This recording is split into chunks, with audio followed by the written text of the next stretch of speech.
Welcome to Just the Word, where we're reading through the Bible in 1 year. And I'm Net. Today's reading will come from 1 Samuel chapters 28, 29, and 30. 1 Samuel chapter 28. In those days, the Philistines gathered their forces to fight against Israel. Achish said to David, "You must understand that you and your men will accompany me in the army." David said, "Then you will see for yourself what your servant can do." Achish replied, "Very well, I will make you my bodyguard for life." Now Samuel was dead, and all Israel had mourned for him and buried him in his own town of Ramah. Saul had expelled the mediums and spiritists from the land. The Philistines assembled and came and set up camp at Shunem, while Saul gathered all the Israelites and set up camp at Gilboa. When Saul saw the Philistine army, he was afraid. Terror filled his heart. He inquired of the Lord, but the Lord did not answer him by dreams or Urim or prophets. Saul then said to his attendants, "Find me a woman who is a medium, so I may go and inquire of her." "There is one in Endor," they said. So Saul disguised himself, putting on other clothes, and at night he and 2 men went to the woman. "Consult a spirit for me," he said, "and bring up for me the one I name." But the woman said to him, "Surely you know what Saul has done. He has cut off the mediums and spiritists from the land. Why have you set a trap for my life to bring about my death?" Saul swore to her by the Lord, "As surely as the Lord lives, you will not be punished for this." Then the woman asked, "Whom shall I bring up for you?" "Bring up Samuel," he said. When the woman saw Samuel, she cried out at the top of her voice and said to Saul, "Why have you deceived me? You are Saul." The king said to her, "Don't be afraid. What do you see?" The woman said, "I see a spirit coming up out of the ground."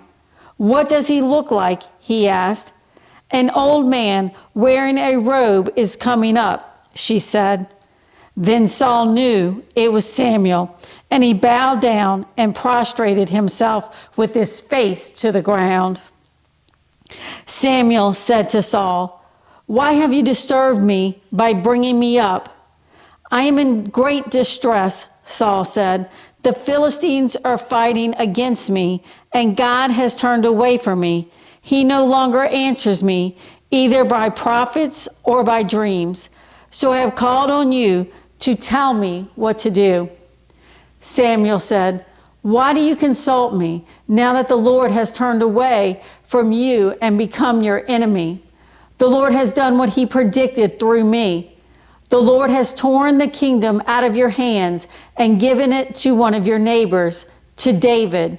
Because you did not obey the Lord or carry out fierce wrath against the Amalekites, the Lord has done this to you today.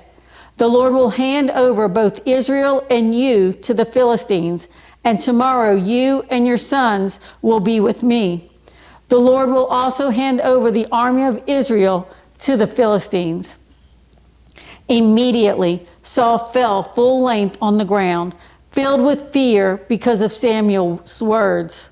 His strength was gone, for he had eaten nothing all that day and night. When the woman came to Saul and saw that he was greatly shaken, she said, "Look, your maidservant has obeyed you. I took my life in my hands and did what you told me to do. Now please listen to your servant and let me give you some food so you may eat and have the strength to go on your way." He refused and said, "I will not eat." But his men joined the woman in urging him, and he listened to them. He got up from the ground and sat on the couch. The woman had a fattened calf at the house, which she butchered at once. She took some flour, kneaded it, and baked bread without yeast. Then she set it before Saul and his men, and they ate. That same night they got up and left. 1 Samuel chapter 29. The Philistines gathered all their forces at Aphek, and Israel camped by the spring in Jezreel. As the Philistine rulers marched with their units of hundreds and thousands, David and his men were marching at the rear with Achish. The commanders of the Philistines asked, "What about these Hebrews?" Achish replied, "Is this not David, who was an officer of Saul, king of Israel? He has already been with me for over a year, and from the day he left Saul until now, I have found no fault in him." But the Philistine commanders were angry with him and said, "Send the man back that he may return to the place you assigned him. He must not go with us into battle, or he will turn against us during the fighting. How better could he regain his master's favor than by taking the heads of our own men? Isn't this the David they sang about in their dances? Saul has slain his thousands, and David his tens of thousands." So Achish called David and said to him, "As surely as the Lord lives, you have been reliable, and I would be pleased to have you serve with me in the army. From the day you came to me until now, I have found no fault in you, but the rulers don't approve of you. Turn back and go in peace. Do nothing to displease the Philistine rulers." "But what have I done?" asked David. "What have you found against your servant from the day I came to you until now? Why can't I go and fight against the enemies of my lord the king?" Achish answered, "I know that you have been as pleasing in my eyes as an angel of God. Nevertheless, the Philistine commanders have said, 'He must not go up with us into battle.' Now get up early, along with your master's servants who have come with you, and leave in the morning as soon as it is light." So David and his men got up early in the morning to go back to the land of the Philistines, and the Philistines went up to Jezreel. 1 Samuel chapter 30. David and his men reached Ziklag on the third day. Now the Amalekites had raided the Negev and Ziklag. They had attacked Ziklag and burned it, and had taken captive the women and all who were in it, both young and old. They killed none of them, but carried them off as they went on their way. When David and his men came to Ziklag, they found it destroyed by fire, and their wives and sons and daughters taken captive. So David and his men wept aloud until they had no strength left to weep. David's two wives had been captured, Ahinoam of Jezreel and Abigail, the widow of Nabal of Carmel. David was greatly distressed because the men were talking of stoning him. Each one was bitter in spirit because of his sons and daughters. But David found strength in the Lord his God. Then David said to Abiathar, the priest, the son of Ahimelech, "Bring me the ephod." Abiathar brought it to him, and David inquired of the Lord, "Shall I pursue this raiding party? Will I overtake them?" "Pursue them," he answered. "You will certainly overtake them and succeed in the rescue."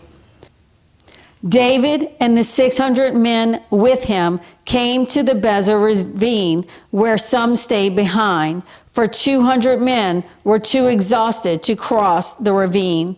But David and 400 men continued the pursuit. They found an Egyptian in a field and brought him to David. They gave him water to drink and food to eat, part of a cake of pressed figs and 2 cakes of raisins. He ate and was revived, for he had not eaten any food or drunk any water for 3 days and 3 nights. David asked him, "To whom do you belong, and where do you come from?" He said, "I am an Egyptian, the slave of an Amalekite. My master abandoned me when I became ill 3 days ago. We raided the Negev of the Kerethites and the territory belonging to Judah and the Negev of Caleb, and we burned Ziklag." David asked him, "Can you lead me down to this raiding party?" He answered, "Swear to me before God that you will not kill me or hand me over to my master, and I will take you down to them." He led David down, and there they were, scattered over the countryside, eating, drinking, and reveling because of the great amount of plunder they had taken from the land of the Philistines and from Judah. David fought them from dusk until the evening of the next day, and none of them got away, except 400 young men who rode off on camels and fled. David recovered everything the Amalekites had taken, including his 2 wives. Nothing was missing, young or old, boy or girl, plunder or anything else they had taken. David brought everything back. He took all the flocks and herds, and his men drove them ahead of the other livestock, saying, "This is David's plunder." Then David came to the 200 men who had been too exhausted to follow him and who were left behind at the Bezer ravine. They came out to meet David and the people with him. As David and his men approached, he greeted them. But all the evil men and troublemakers among David's followers said, "Because they did not go out with us, we will not share with them the plunder we recovered. However, each man may take his wife and children and go." David replied, "No, my brothers, you must not do that with what the Lord has given us. He has protected us and handed over to us the forces that came against us. Who will listen to what you say? The share of the man who stayed with the supplies is to be the same as that of him who went down to the battle. All will share alike." David made this a statute and ordinance for Israel from that day to this.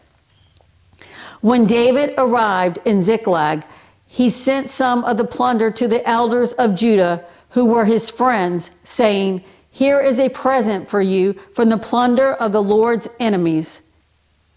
He sent it to those who were in Bethel, Ramoth Negev, and Jatir, to those in Arar, Siphmoth, Eshtemoa, and Rechal, to those in the towns of the Jerahmeelites and the Kenites, to those in Hormah, Borashan, Athak, and Hebron, and to those in all the other places where David and his men had roamed.